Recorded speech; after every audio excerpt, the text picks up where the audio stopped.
right, good morning to everybody. What's nice and cool in here, isn't it? Okay, first announcement I need to do is the women's,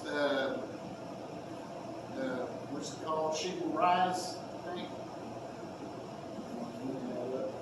She Will Conference has these speakers right here that are coming in on the 27th of next month. And the church is going to pay for any woman that wants to go to the church. But I need to know probably by this week because they got a pre-order special, like $10 off if you order them in advance. And so I was going to go ahead and order the tickets. And it's no problem, church fan. I just need to know who's going to go. And so anybody show of hands might want to go to it. But it's going to be a conference on the 27th of next month from 9 o'clock to 4 o'clock. And I'm going to have a lunch, so they're going to serve the lunch. And I strongly recommend any woman go to this. I would like to go to it. So even though my pride like most of the time. But yes, like I say, there's no problem with church paying for it. I just didn't know. So, show of hands. No? No? You want to go? I'll go. You go? Tony, would you like to go? No? Really? Okay. Well, if you change your mind, let me know. Cheryl? Come on. Must be something to take your daughter to. Other daughter? Anyway, like I say, just think about it.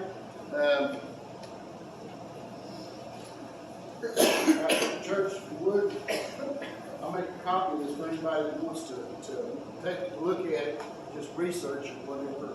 Now, I'm sure they have some YouTube videos, and I know right now they're having a Tim Tebow deal, but that's in October up there in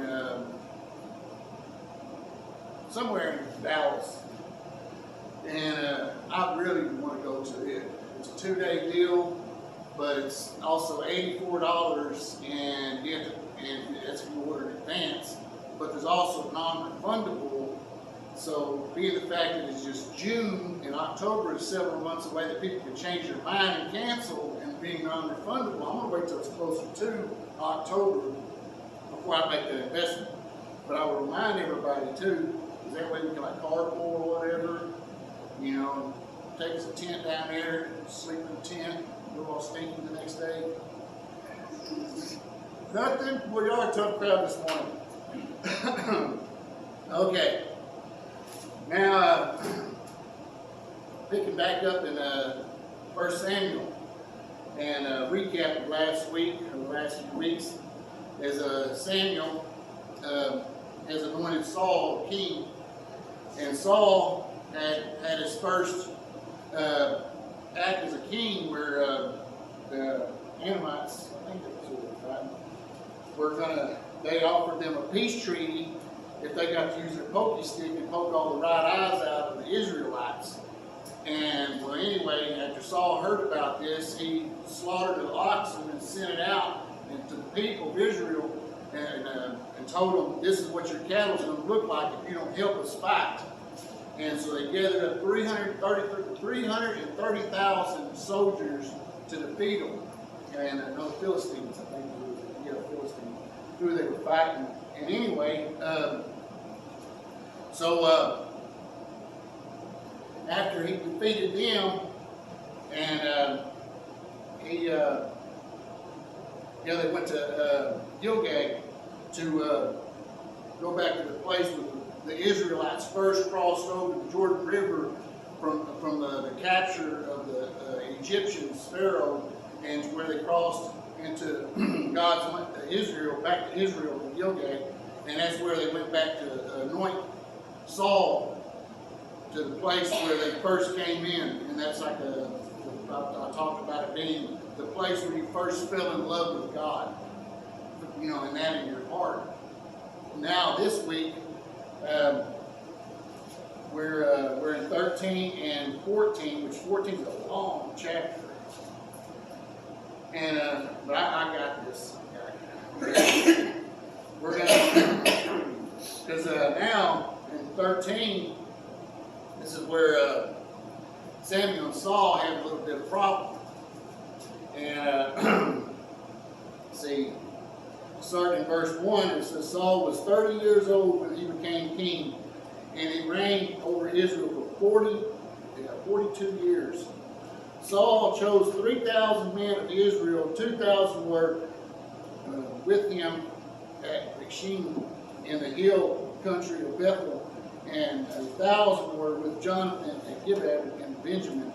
The rest of the men were sent back to their homes. Now, the reason he sent them back, because you know how much food it takes to feed 300,000 men? I mean, unless you're Jesus breaking bread and fish, you know, and he didn't have that kind of power. And so anyway, he had to send them back because this army wasn't designed. He hadn't had an army this big designed to take care of that many men, so he had to send them home. And he took probably, in my opinion, would be the best of the 3,000, all of them, you know, bigger, stronger warriors that you think. So you've got a pretty solid army. Well, anyway, now Jonathan, this is the first time the Bible mentions Jonathan. Jonathan is Saul's son. And Jonathan's a good guy. If you're going to learn to read about Jonathan, Jonathan is a really good guy. And so Jonathan here, Jonathan attacked the Philistine outpost at Geba, and the Philistines heard about it. Then Saul had the trumpet blown throughout the land and said, "Let the Hebrews hear." So all Israel heard the news. Saul has attacked the Philistine outpost, and now Israel has become a stench to the Philistines, and all the people were summoned to join Saul at Gilead. The Philistines assembled to fight Israel with 3,000 chariots, 6,000 charioteers, and soldiers as numerous as the sands on the seashore. Well, that sounds like a big army right there. Especially you just sent your army home, and now you only got 3,000 guys fighting. And they have all these chariots and everything. Well, they went up to the camp at Rechim, east of Bethel. When the men of Israel saw the situation was critical and that the army had hard pressed, they hid in caves and thickets among the rocks and pits and cisterns. So Hebrews even crossed the Jordan to the land of Gilead and Gilead. Saul remained at Gilead, and all the troops with him were quaking with fear. He waited 7 days. Keep that number in mind. 7 days, the time set by Samuel, but Samuel did not come to Gilead. And Saul's men began to scatter. So he said, "Bring me a burnt offering and fellowship offerings." And Saul offered the burnt offering. Now, you would flip back in your Bibles, chapter 10.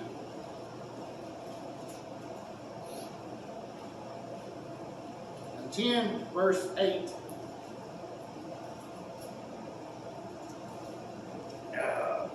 What's the good coffee? Okay, it says here, now this is Samuel talking to Saul. "Go down ahead of me to Gilgal.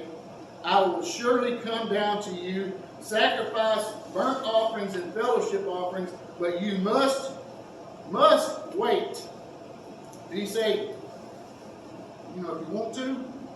No, he said, you must wait 7 days until I come to you and I tell you what you are to do.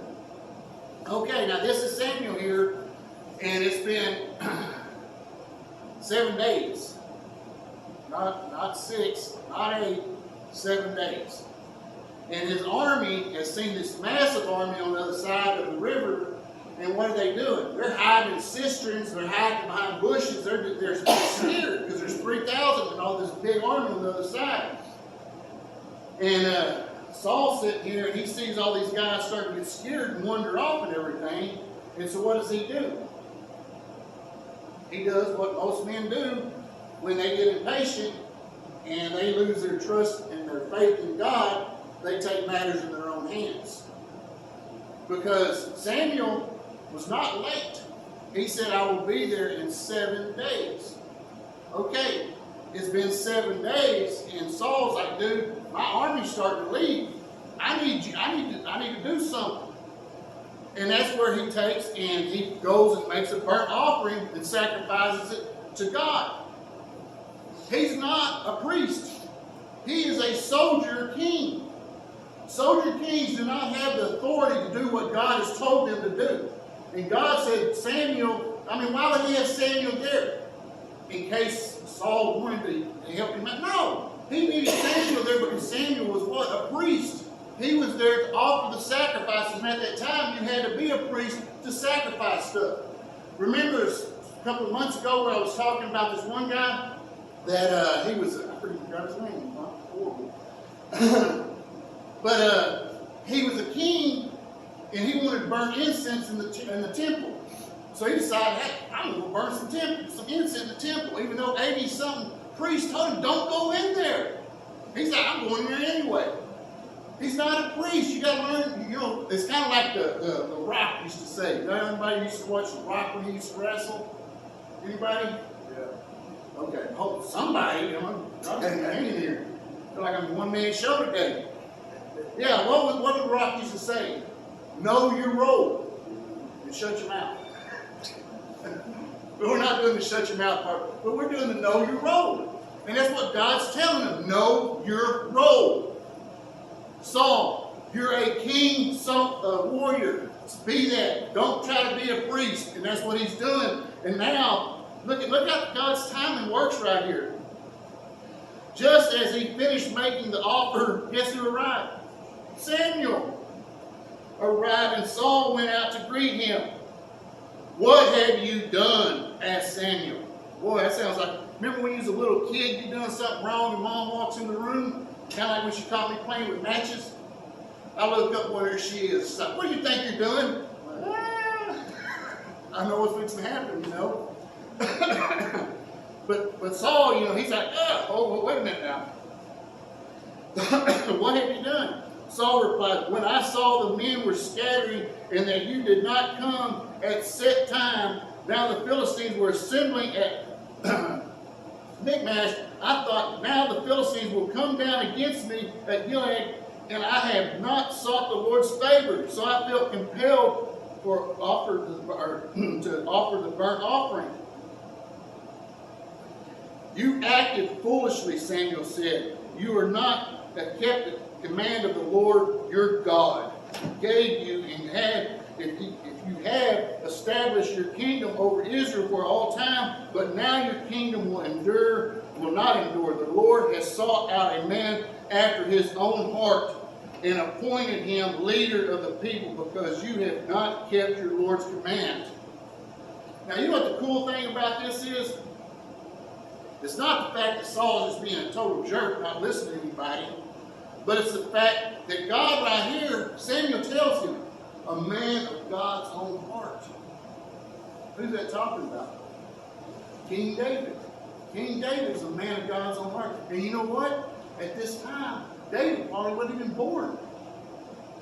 And he's saying, God knows everything. He knows what's going to happen. And he knows David's coming along. And he told these people, you want a king? He's going to take from y'all. And this guy's doing exactly what God told him. He said, this guy's not going to listen. He's not going to be a good ruler. Why? Because he does everything Saul wants to do. God don't want what Saul wants to do. He wants what God wants to do. God is in control of this universe, and as long as we keep doing what we won't be in his favor. We need to have God's favor on our side by doing what he tells us to do. And that's what I try to do, by preaching his word, is doing what he's telling me to do. And not only that, but when I go out in public, I try to act. I don't act. I do what God wants me to do. And that's what God's telling all of us to do, is do your will. Nobody? No, do my will, God's will. And that's what Saul here, he's just like, I do what I want to do. Okay. Now, and also too, I like this, that Saul's always making excuses. He didn't like, oh man, I dropped the ball. I'm sorry, Samuel, I could have waited a few more hours, but no, I needed to do this. You know, he never apologized. Anybody know people like that do no wrong? Yep. Yeah. That used to be me. I used to think I did no wrong. Oh, you get eyes. Okay, now let's fast forward to what's going to transpire here. But see, now in the back of 13, see, they didn't have blacksmiths. Israel did not have blacksmiths. All they had, or their battle, what they would use was they would use bow and arrows and slings.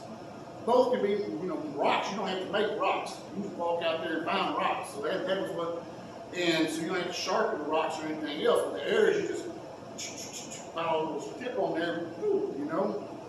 Okay, so they didn't have a blacksmith in Israel, so they had to go to the Philistines. This is over here in 19. And it says, not a blacksmith could be found in the whole land of Israel, because the Philistines had said, otherwise the Hebrews will make swords and spears. So all Israel went down to the Philistines to have their plowshares, their matcocks, and axes and sickles sharpened. The price was 2/3 of a shekel. And now, right here on 22, it says, so on the day of the battle, not a soldier with Saul or Jonathan had a sword or a spear in hand. Only Saul and his son Jonathan. Oh, let me back up. I forgot this right here. Back in 3, where it talks about Jonathan attacked the Philistines. And then go down to, after that it says, then Saul had the trumpet blown. Well, the thing is, though, is Saul and Jonathan are 2 different places. And so Saul didn't know who attacked him. But they said Saul attacked him and beat him, and so he's like, sound the horns. I had a victory. What's he doing? He's taking credit that's not his. That's pretty sad now. You just, oh yeah, I did that. You know, there's people that I've done stuff for and I haven't done for. And hey, did you do that? And I could easily say, yeah, I did that. Take credit for something I didn't do. But that's what he's doing. He's stealing his son's credit. And that's pretty trifling as a father. Would you want your son doing something that's brave, attacking people, and then you're going to take the honor from him for that? To me, it's kind of cowardice, you know? Okay. Now, we're jumping in Bad Boy 14. And like I say, I want y'all to go through here and read this on y'all's own too as well. Because I can't read all of it, because like I say, it's a long read question for me you later, like I do with my English language. But here in 14, this is where Jonathan's attacking the Philistines. And Jonathan, this is what I love right here, is Jonathan, he's doing something, okay. Let's see, 6. Check verse 6. Jonathan said to the young armor bearer, come, let's go over to the outpost of the uncircumcised fellows. Perhaps the Lord will act in our behalf. Nothing can hinder the Lord from saving, whether it be many or few. What's he saying? He's looking towards the Lord. He's saying ain't nothing the Lord can't do. Whether there's a lot of them or there's just a few of God is going to work through whoever he does, if it's his will. Do all that you have in mind, his armor bearer said. Go ahead, and I am with your heart and soul. Jonathan said, come, then we will cross over towards the men and let them see us. If they say to us, wait until we come to you, we will stay where we are and not go up to them. But if they say, come up to us, we will climb up, because we will be on our side. A sign of the Lord has been given into them to our land. Now, what's Jonathan saying? He's saying if we go up there and they say, wait a minute, we're going to come down to y'all, that's not the Lord's will. But if they say, hey, come on up here, that's the Lord's will. So we're going to go. And keep in mind now, this is 2 people. This is Jonathan and his arms bearer. Now, So both of them showed themselves to the Philistines' outpost. Look, said the Philistines, the Hebrews are crawling out of the holes where they were hiding in. Oh, they're saying, oh, you finally got enough courage to come up here and face me? You know, instead of hiding? The men at the outpost shouted to Jonathan, his armor bearer, come up to us and we will teach you a lesson. Pretty cocky, ain't it? Come on up here. So Jonathan said to his armor bearer, climb up after me. The Lord has given them into the hands of Israel. And notice that he said, the hands of Israel, not the hands of me, but to his holy land, God's chosen bride. Jonathan climbed up, using his hands and feet, and the armor bearer right behind him. The Philistines fell before Jonathan and his armor bearer, followed by and killed them. In the first attack, Jonathan and his armor bearer killed 20 men in an area about half an acre. Now, I don't know much about acreage, but I'm assuming about this out here, this little lot we have right here beside the church, is about half an acre. So in that area right there, they already killed 20 men. 2 guys killed 20 men, 10 apiece. That's pretty brave. And knowing the armor bearer, he only carried Jonathan's sword. He didn't have a sword for himself, because the only ones that had swords was Jonathan and Saul. So he was over there with a sling or his bow and arrow, whatever it was. Now, this is showing you what happens when the Lord's favor is on you. You know, he's going to bless you, and he's going to give you what you need. Now, in the back over here in 14 and 25. Well, let me say 24 first. Now the men of Israel were distressed at the day, because Saul had bound the people under an oath, saying, cursed be any man who eats food before evening comes, before I have avenged myself on my enemies. So none of the troops tasted food. The entire army entered the woods, and there was honey on the ground. When they went into the woods, they saw the honey oozing out, yet no one put his hand to his mouth, because they feared the oath. But Jonathan had not heard that his father had bound the people with an oath. So he reached out with the end of his staff that was in his hand and dipped it into the honeycomb. He raised it to his mouth, and his eyes brightened. That's saying he must have been hungry, you know. I mean, you're fighting, and you're using all. I'm assuming you're losing a lot of your energy by fighting, and so he feels weak, and he tastes the honey. When his eyes lighten up, he's like, man, this is why ain't everybody else doing this? But he didn't know the oath. Anyway. And then one of the soldiers told him, your father bound the army under a strict oath, saying, cursed be any man who eats the food today. That is why the men are faint. Jonathan said, my father has made trouble for the country. See how my eyes brightened when I tasted just a little of this honey? How much better would it be if the men had eaten today some of the plunder they had taken from their enemies? Would not they slaughter the Philistines by have been greater? And they're saying if they had been eaten, man, they'd have a lot more energy, they'd have fought better. But keep in mind now, this is not God's oath. This is Saul's oath to telling his soldiers, y'all ain't gonna eat nothing. This is how I'm rewarding y'all for fighting. You're risking your life for me, is y'all ain't gonna eat today. That sounds like a pretty kind of not a very wise ruler. You know, you need your strength. You need your strength. But yet he's telling them not to. Now in 32, they pounce on the plunder and, oh wait, let me back up. Okay. Now that day, after the Israelites had struck down the Philistines from Michmash and Joel, they were exhausted. Now, this is the evening time. They pounced on the plunder, and taking the sheep, cattle, and calves, they butchered them on the ground and ate them together with blood. And now, keep in mind now, this is not talking about them just beating the sheep down and just start tearing hide, eating like wild animals, What they're doing is they kill them, they're killing them really fast, but the thing is back then you're supposed to hang the animal up and all the blood drained from it. And they're not letting it do that. They're just killing it and they're just cutting it up fried because they're hungry. I ain't never fought a battle before, but I'm sure I'd be hungry. I know I'm fat, I get hungry a lot. And I know the days I fast, that next day, well, I am hungry. And I ain't fought nobody.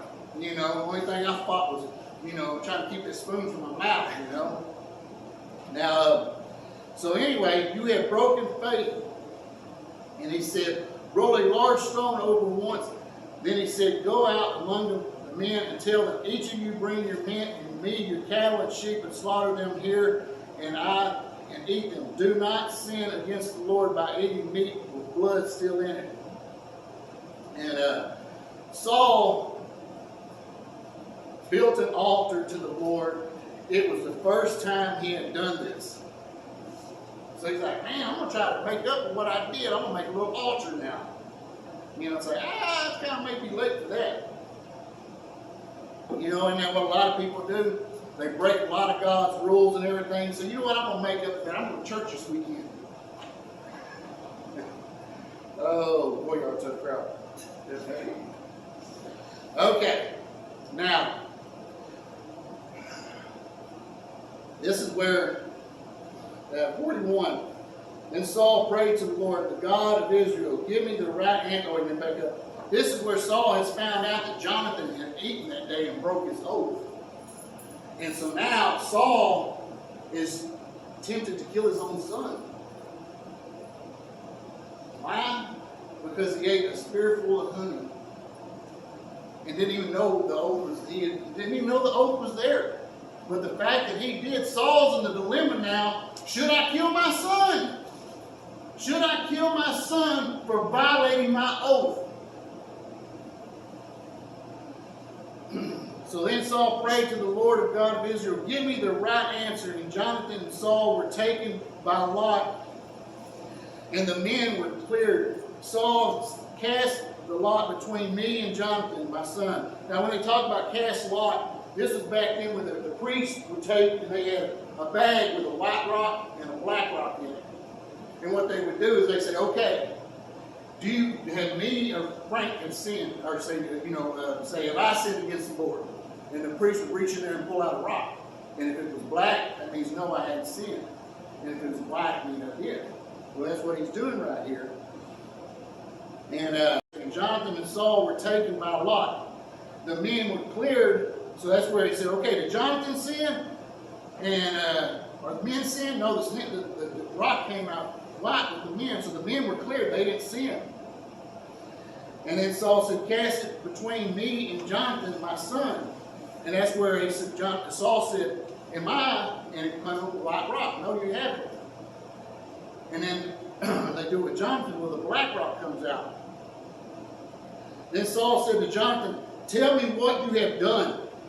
So Jonathan told him, I merely tasted a little honey with the end of my staff, and now I must die? Saul said, my God, deal with me, but ever so severely, if you do not die, Jonathan. But the men said to Saul, should Jonathan die? He said, has brought about the great deliverance in Israel. Never as surely as the Lord lives, not a hair on his head will fall to the ground, for he did this today with God's help. So the men rescued Jonathan. See, his dad was going to put him to death. His own son was going to be put to death. Why? This is the kicker right here. Because Saul doesn't want to listen to God. God tells him, you do this, and you do that. And Saul's like, I do part of it. Well, I tell you, loyalty to the Lord is not 99%. How would you like to have a spouse that is 99% faithful? Is that good? How would you like a spouse that is 99% truthful? No, 99% faithful, 95% truthful is a liar and a cheater. Because that 1%, all it takes is 1% and you're a liar, and you're a cheater. And that's what Saul is. He's doing like 99% of what God wants. And now he says, you know what? My son's got to die. You know why? Because I said he should not eat of anything. Nobody should. I said that. And I'm 100%. I'm putting myself above God, is what Saul's saying. Is I can break God's rules, but you can't break mine. You break mine, I'm going to put a spear right through you, even though you're my own son. You know how much it would take me to kill my own son? I wouldn't. You'd have to put a spear through me. But yet, that's how much his word means to him, is where I would kill my own son for my word. That's what happens when men take power. They get power in their head, and they just let everybody around them think they should bow and worship the ground they walk on. And I can't do it. I mean, I've got to be loyal to my God. My God tells me to get up here and preach his word. I'm going to preach his word. I'm not going to preach mine, because mine is worthless. Mine is worthless. This is God's word, and this is what I'm going to preach out of. And Tommy knows this Bible right here tells you what to preach. And if you're not preaching that, you're doing like Saul. You're making up your own Bible. You're making up your own words. You're making up your own decisions on how you're going to rule. And right now, he's not a very good king. And I'll tell you what, spoiler alert, it don't get better. But anywho, if you take anything out of this lesson today, I just want you to know that take what God tells you and run with it. What the devil tells you or what yourself tells you, you can step on and squash it. Get out of the way. Because it ain't worth the paper or the air that's used to say it or write on it. Go ahead and bow your heads.